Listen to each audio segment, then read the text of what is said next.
नमस्कार मंडळी, राम राम. आज आहे मंगळवार, तर आमच्या घरी नॉनव्हेज खाल्ल्याशिवाय राहणार आहेत का?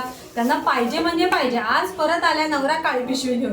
तर बघा, आज जेवण बनवलेलं आहे. इथे बनवले मांदेली फ्राय, अंड्याचं कालवण बनवलंय. पण अंड्याचं कालवण थोडंसं घट्ट बनवलंय, कारण मुलांचं चाललं होतं की काकी थोडंसं वेगळं बनव, मम्मा थोडं वेगळं बनव म्हणून.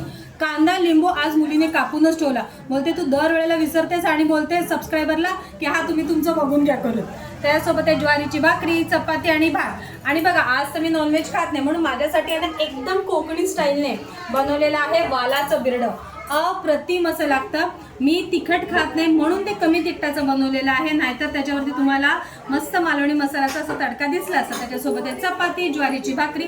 ॲक्च्युली चपाती सोबत खायचंय. या भाजीचा मी तुम्हाला एक सांगते, या म्हणजे ना आमच्याकडे कोकणामध्ये आहे ना नेहमी आहे ना कुठल्या ना कुठल्या तरी भाजीमध्ये किंवा डाळीमध्ये ना आपली तुरीची डाळ बनवतात, त्याच्यामध्ये थोडंसं तरी गूळ किंवा साखर टाकली जाते.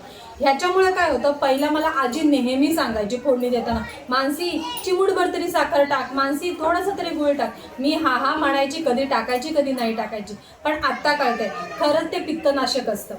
जर तुम्हाला उन्हाळ्यामध्ये तुरीच्या डाळीमुळे किंवा चण्याच्या डाळीमुळे प्रॉब्लेम होत असेल तर थोडासा होईना नकभर, म्हणजे तुम्हाला समजणार पण आहे. अशा प्रकारे चिमूटभर घ्या आणि त्याच्यामध्ये गूळ टाका, खरंच खूप छान लागतं.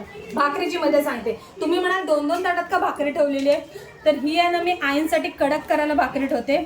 त्याचा हा जो पापुद्रा असतो ना, असा कडक निघालेला पापडासारखा एकदम भारी लागतो. असा खाऊन बघा. मी नेहमी ह्यांचं हे असं ना वरचं थोडं थोडं करत खाऊन टाकते. आईंना माहिती आहे आता घरात कोण उंदीर आहे हे जे असं तोडून तोडून खाते ते. तर या मंडळी जेवण करायला.